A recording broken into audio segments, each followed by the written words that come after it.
കഴിഞ്ഞു. പക്ഷേ ഇവനാന്ന് വെച്ചിട്ടുണ്ടെങ്കിൽ ഞാൻ അന്ന് വീടിൻ്റെ അടുത്തായിരുന്നു ആദ്യം താമസിച്ചിരുന്നത്. അത് കഴിഞ്ഞിട്ട് ഇവരവിടെ നിന്ന് വീട് മാറിപ്പോയി കഴിഞ്ഞ് പിന്നെ ഞാൻ ഇവനെ കാണാറുണ്ടായില്ലായിരുന്നു. പിന്നെ ഒരു ദിവസം ഞാൻ ഇവനെ അപ്രതീക്ഷിതമായി കണ്ടു കഴിഞ്ഞപ്പോൾ എനിക്ക് പെട്ടെന്ന് ഭയങ്കര ഷോക്കായിപ്പോയി. കാരണം ആ കുട്ടി എന്ന് വെച്ചിട്ടുണ്ടെങ്കിൽ ഭയങ്കരമായിട്ട് ക്ഷീണിച്ചു, ആകെ ഇതായി, ഭയങ്കര എല്ലും തോലും പോലെയായി. കാരണം എന്ന് വെച്ചാൽ ഫിനാൻഷ്യലി അത്ര സ്റ്റേബിളാണ്, കഴിക്കാൻ ഫുഡില്ലാത്തതുകൊണ്ടല്ല, എല്ലാം ഉണ്ട്, എല്ലാ അവസരങ്ങളും ഉണ്ട് അവന്. ഇപ്പം എവിടെ പോകണം, എന്ത് ചെയ്യണം, അതിനൊക്കെ ഫുൾ സപ്പോർട്ടും അതിനുള്ള ഫിനാൻഷ്യലി സ്റ്റേബിളും എല്ലാം ഉണ്ട്. എന്നിട്ട് പോലും അവനെന്താണ് ഇങ്ങനെ ആയെന്ന് ഓർത്ത് കഴിഞ്ഞപ്പോൾ എനിക്കത് ഭയങ്കര സങ്കടം വന്നു. എൻ്റെ അടുത്ത് വന്നുകൊണ്ട് ചോദിച്ചു, ചേച്ചി എന്നെ മനസ്സിലായോ എന്ന് ചോദിച്ചു. എനിക്ക് പെട്ടെന്ന് കണ്ടു കഴിഞ്ഞപ്പോൾ എനിക്ക് ഭയങ്കര ഒരു ഇതായിപ്പോയി. അപ്പം ഞാൻ പറഞ്ഞു, ആ ഇന്ന കുട്ടിയല്ലേ എന്ന് ചോദിച്ചു. പറഞ്ഞു അതേ ചേച്ചി എന്ന് പറഞ്ഞു. എനിക്ക് കണ്ടു കഴിഞ്ഞപ്പോൾ എനിക്ക് ഭയങ്കരമായിട്ട് സങ്കടം വന്നു. കാരണം അവനും ഇതേപോലെ തന്നെ ഒരു പ്രണയം ഉണ്ടായിരുന്നു. അതിൽ നിന്ന് എന്തൊക്കെയോ പ്രശ്നങ്ങൾ വന്ന് അത് ബ്രേക്കപ്പായി കഴിഞ്ഞപ്പോൾ അവൻ ആ ഒരു ഹാങ് ഓവറിൽ നിന്ന് ഓവർകം ചെയ്യാനുള്ളൊരു മനക്കെട്ടി അവനുണ്ടായില്ല. പക്ഷെ അവനെല്ലാം ഉണ്ട്. പക്ഷെ വീട്ടുകാർ അതിനുള്ളൊരു മനക്കെട്ടി ആ കൊച്ചിന് കൊടുത്തില്ല, ഒരു സപ്പോർട്ട്, ഒരു മെൻ്റൽ സപ്പോർട്ട്.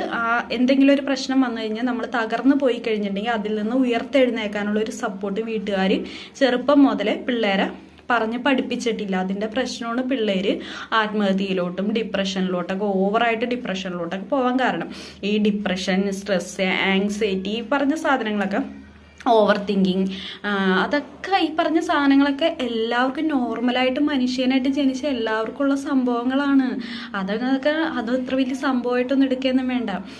പക്ഷെ ചിലവർ അത് കൺട്രോൾ ചെയ്യാൻ പറ്റാണ്ട് അത് ഓവറായി പോകുമ്പോഴാണ് അത് ഏറ്റവും കൂടുതൽ പ്രശ്നങ്ങൾ വരുന്നത്. എനിക്ക് സത്യം പറഞ്ഞാൽ കൊച്ചിനെ കണ്ടു കഴിഞ്ഞപ്പോൾ ഭയങ്കരമായിട്ട് സങ്കടം വന്നു. അപ്പം ഞാൻ ദൈവത്തോട് പ്രാർത്ഥിക്കണം, അവൻ എത്രയായാലും നല്ലൊരു വ്യക്തിയായിട്ട് ജീവിതത്തിൽ ജീവിതത്തിലോട്ട് മുന്നോട്ട് പോട്ടെ. കാരണം അവനത് വീട്ടിൽ നിന്ന് കിട്ടിയിട്ടില്ല. വീട്ടിൽ നിന്നോ അല്ലെങ്കിൽ ഇപ്പം ഫ്രണ്ട്സിൻ്റെ ഇടയിൽ നിന്നോ നമുക്കൊരു സപ്പോർട്ട് എന്ന് വെച്ചാൽ ഇപ്പോൾ ഒരു പ്രണയം പോയി, അത് പോട്ടെ. ഒരു പ്രണയം പോകുമ്പോൾ നമുക്ക് നല്ല സങ്കടം, ഫസ്റ്റ് അത് പ്രണയം പോകുമ്പോൾ എന്തായാലും നല്ല സങ്കടം എന്ന് വെച്ചിട്ടുണ്ടെങ്കിൽ അത് എല്ലാവർക്കും ഉണ്ടാവും. അത് ഏതൊരാണിനായാലും പെണ്ണിനായാലും ഉണ്ടാവും. ആത്മാർത്ഥമായിട്ട് സ്നേഹിച്ചവർക്കട്ടെ, അല്ലാത്തവർക്ക് ഉണ്ടാവില്ല. അപ്പം ഉണ്ടാവും. പക്ഷെ നമ്മളത് നോർമലായിട്ടുള്ളൊരു കാര്യമാണ്. അതിൽ നിന്ന് നമ്മൾ തരണം ചെയ്ത് മുന്നോട്ട് വരണം. അതാണ് ജീവിതം. ഈ പ്രണയമൊന്നുമല്ല. ഇനി ജീവിതത്തിലോട്ട് അങ്ങോട്ട് പോകുമ്പോൾ പല പ്രശ്നങ്ങളും നമ്മൾ ഹാൻഡിൽ ചെയ്യേണ്ടി വരും. ഇപ്പം നമ്മൾ ചെയ്യാത്ത തെറ്റ് നമ്മളിലോട്ട് അടിച്ചമർത്തപ്പെടുന്ന അവസ്ഥ വരും.